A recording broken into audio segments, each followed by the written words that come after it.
I had teachers who did not have education degrees. They had subject degrees. And I didn't go to the elite school. I did not go to Girls Latin. I went to Dorchester High for girls.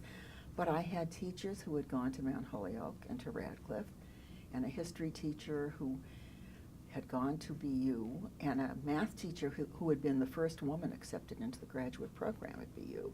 She took us all the way up to college calculus by the time we were seniors. These were remarkable women.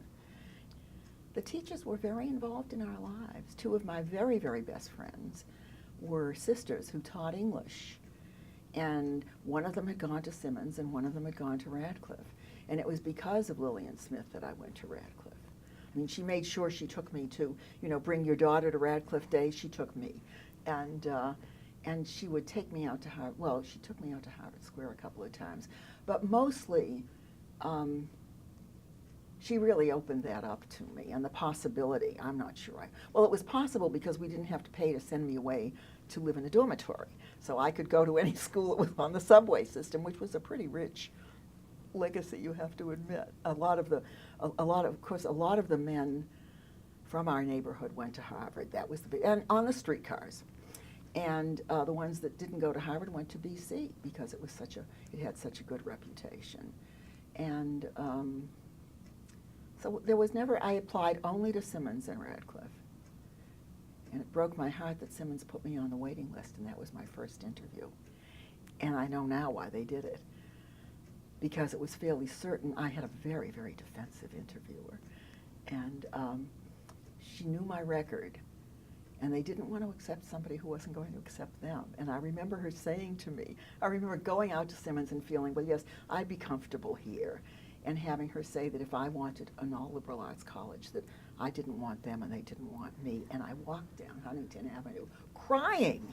What a terrible thing to do. So then I had my interview at Harvard Square, and I thought, this is going to be a disaster, because I was sure I'd be comfortable at Simmons. I knew people who had gone to Simmons from Mattapan. I didn't know anyone. I knew only boys who had gone to Harvard, but none of the girls that I knew went to Radcliffe. And so I went for my interview at Radcliffe, and they were lovely. I mean, I thought I would feel very out of place. I went out to Harvard Square on the subway by myself, which was the first time I had ever done that.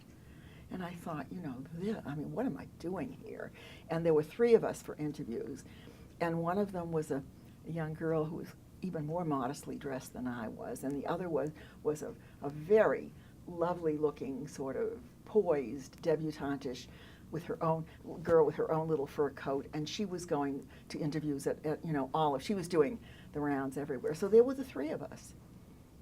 And it didn't exactly reassure me. On the other hand, I thought, well, you know, we're all different. And it was a very, very good interview, and I felt comfortable. So that was my entree into Harvard Square. Yeah.